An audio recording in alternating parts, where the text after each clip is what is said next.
भक्तों, प्राचीन काल में उतथ्य नाम के एक ऋषि थे।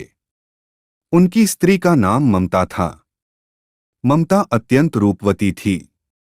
जब वह चलती तो आश्रम में एक बार तो उस रूप की गंध चारों ओर बिखर जाती। ममता के इस अनुपम रूप को देखकर उतथ्य के कनिष्ठ भ्राता महातेजस्वी बृहस्पति मोहित हो गए। वे देवताओं के पुरोहित थे। उन्होंने आकर ममता के रूप की प्रशंसा करते हुए उससे रति की इच्छा की। इस पर ममता ने अति कोमल स्वर से कहा, हे देवर, इस समय मैं तुम्हारे ज्येष्ठ भ्राता के सहवास के कारण गर्भवती हो गई हूँ। जो संतान मेरे गर्भ में पल रही है वह महातेजस्वी है। उसने गर्भ में ही षडंग वेद पढ़ लिए हैं। इसलिए मेरी प्रार्थना है कि पहले उसे पैदा हो जाने दो, क्योंकि मैं यह निश्चयपूर्वक जानती हूँ कि तुम्हारा भी वीर्य कभी निष्फल नहीं जा सकता और उससे भी मुझे गर्भवती होने का भय है। अब तुम ही बताओ, मेरे गर्भाशय में 2 बालकों के लिए स्थान कहाँ है? अतः कुछ समय के लिए तुम अपनी इच्छा स्थगित कर दो। लेकिन बृहस्पति तो कामपीड़ा से विह्वल हो रहे थे। वे किसी भी हालत में प्रतीक्षा करने के लिए तैयार नहीं थे। ममता का रूप बार बार उनके हृदय में कसक उठता था। उन्होंने ममता की बात न मानकर उसके साथ रमण करना चाहा। तब गर्भ में स्थित उतथ्य के पुत्र ने कहा, हे पूज्यवर, काम के अधीन होकर यह अन्याय आप न करें। यहाँ गर्भ में इतना स्थान नहीं है कि दूसरा बालक पल सके, इसलिए आप अभी रमण करने की इच्छा छोड़ दीजिए। आपका वीर्य अमोघ है। इस कारण वीर्यपात करके मुझे पीड़ा न पहुंचाइए। बालक की आवाज बृहस्पति को सुनाई दी, लेकिन वे तो कामोन्माद के कारण अंधे हो रहे थे। उन्होंने किसी की बात पर तनिक भी ध्यान नहीं दिया और ममता के साथ आनंदपूर्वक रमण किया। जब वीर्यपात का समय आया तो अंदर पलते बालक ने अपने दोनों पैरों से गर्भाशय का द्वार बंद कर दिया और इसी कारण बृहस्पति का वीर्य गर्भाशय में न जाकर बाहर गिर पड़ा। इस पर देव पुरोहित बृहस्पति ने क्रुद्ध होकर उतथ्य के पुत्र को शाप दिया, हे मूढ़ बालक, अपने इस व्यवहार के कारण तुम दीर्घत्मा को प्राप्त होकर जन्म लोगे। जब ममता के गर्भ से बालक पैदा हुआ तो वह अंधा था। उसका नाम दीर्घत्मा ही पड़ा। दीर्घत्मा प्रकांड विद्वान था। अपनी विद्या के बल से उसने प्रद्वेषी नाम की एक सुंदर ब्राह्मण कन्या के साथ विवाह किया।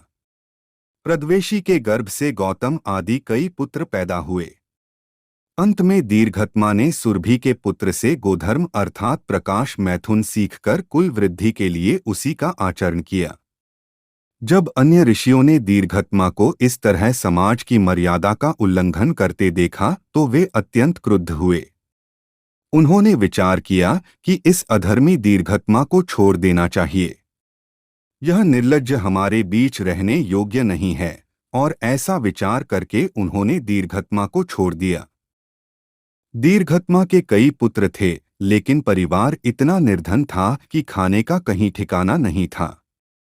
इससे दीर्घत्मा नित्य ही चिंतित रहता और उसकी स्त्री प्रद्वेषी कभी उससे संतुष्ट नहीं रहती थी। जब कभी भी दीर्घत्मा कोई बात कहता तो वह रोष भरे स्वर में उसका उत्तर देती। एक दिन खींचकर दीर्घत्मा ने पूछा, प्रिय, तुम इतनी अधीर क्यों हो? क्या कारण है कि तुम अपने मन में द्वेष रखती हो? झल्लाहट भरे स्वर में प्रद्वेषी ने कहा, हे स्वामी, मेरा इस तरह रहना कोई अनुचित बात नहीं है। स्वामी स्त्री का भरण पोषण करता है, इसलिए भर्ता कहलाता है।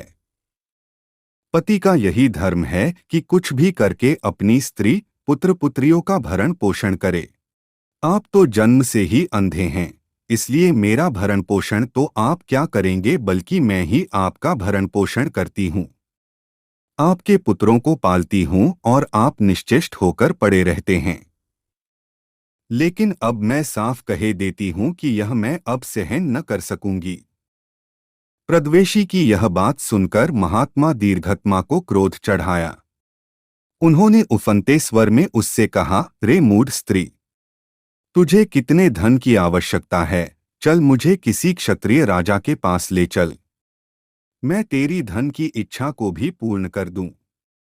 मैं नहीं जानता था कि तू इतनी संकुचित मनोवृत्ति रखने वाली स्त्री है।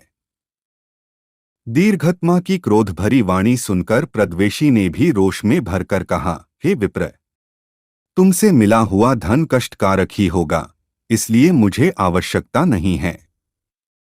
तुम्हारा जो जी चाहे वह करो, कहीं भी जाओ, लेकिन साफ सुन लो, मैं अब तुम्हारा भरण पोषण नहीं करूंगी। मैं तो अपने और पुत्रों के सुख के लिए दूसरा भर्ता कर लूंगी। दूसरे पति की बात सुनकर तो दीर्घत्मा को और भी अधिक क्रोध आया। उनके जीवन के सारे अभाव उनके अंदर घुसने लगे और बार बार पुकारने लगे, दीर्घत्मा, तू असमर्थ है, इसीलिए तो तेरी स्त्री तुझे छोड़कर चली जा रही है। तू उसे जीवन का सुख नहीं दे सकता, तो फिर उस पर तेरा अधिकार ही क्या है? दीर्घत्मा एक साथ व्याकुल होकर पुकार उठा, ठहर प्रद्वेषी, दूसरे पति की बात अब मुंह से न निकालना।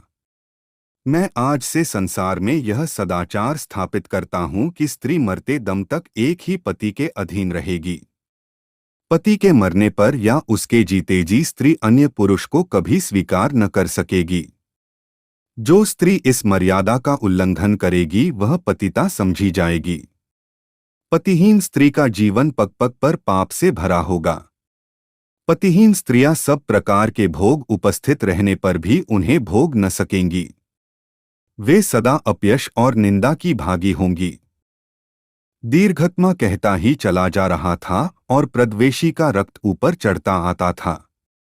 जब और कुछ सुनना प्रद्वेषी के लिए असह्य हो उठा तो उसने पुकार कर कहा, बस हे विप्र, अब आगे कुछ न बोलना। और उसी समय उसने क्रोध में आकर अपने पुत्रों को आज्ञा दी कि वे उस अंधे को गंगा की धारा में बहा दें। गौतम आदि पुत्रों ने अंधे दीर्घत्मा को गंगा की धारा में बहा दिया। दीर्घत्मा बहता बहता काफी दूर पहुंच गया। जब वह बहता हुआ चला जा रहा था तो बलि नाम के धार्मिक राजा नदी में स्नान कर रहे थे। उन्होंने उसे बहता देखकर नदी से बाहर निकाल लिया और उसे अपने घर ले गए। राजा ने दीर्घत्मा का पूरा परिचय प्राप्त किया और फिर प्रार्थना की, हे महात्मा, आप धर्म को जानने वाले मेधावी पंडित हैं। मेरी इच्छा है कि आप मेरी रानियों के गर्भ से कुछ धर्मात्मा पुत्र उत्पन्न करें।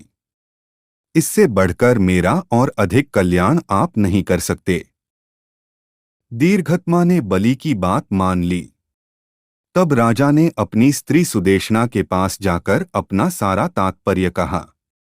रानी ने राजा की बात को अस्वीकार नहीं किया, लेकिन बूढ़े और अंधे दीर्घत्मा को देखकर उसके हृदय में उस महर्षि के प्रति घृणा जाग उठी। वह स्वयं सहवास के लिए नहीं गई और उसने अपनी दासी को उसके पास भेज दिया। दीर्घत्मा के वीर्य से दासी के गर्भ से कक्षीवान आदि 11 वेदपाठी पुत्र उत्पन्न हुए। जब सभी पुत्र कुछ बड़े हो गए तो एक दिन राजा बलि ने कौतूहलवश दीर्घत्मा से पूछा, हे महात्मा, क्या ये 11 बालक मेरे ही पुत्र हैं? दीर्घत्मा ने कहा, नहीं राजन, ये मेरे वीर्य से शूद्र योनि में उत्पन्न बालक हैं। तुम्हारी रानी सुदेशना मुझे अंधा और बूढ़ा समझकर मेरे साथ सहवास करने नहीं आई थी। उसने अपनी दासी को भेज दिया था। उसी के गर्भ से मैंने इन बालकों की उत्पत्ति की है, अतः ये तुम्हारे पुत्र न होकर मेरे ही पुत्र हैं। यह सुनकर राजा बलि को बहुत दुख हुआ। वे सुदेशना के पास गए और उन्होंने फिर उसे दीर्घत्मा के द्वारा गर्भ धारण करने के लिए राजी कर लिया। जब सुदेशना सहवास के लिए दीर्घत्मा के पास पहुंची तो उस अंधे ऋषि ने उसके अंगों को छूकर कहा, हे सुंदरी, तुम्हारे गर्भ से अंग, वंग, कलिंग, पौंड्र और सुह्य नाम के सूर्य के समान 5 तेजस्वी पुत्र पैदा होंगे और वे अपने नाम से एक एक देश में एक एक राज्य स्थापित करेंगे। उन्हीं राजकुमारों के नाम पर अंग, वंग, कलिंग, पौंड्र और सुह्य नाम के देश प्रसिद्ध हुए। दीर्घात्मा की कहानी अतीत का जैसा यथार्थ चित्रण हमारे सामने उपस्थित करती है, वैसा हमें कम स्थानों पर मिलता है।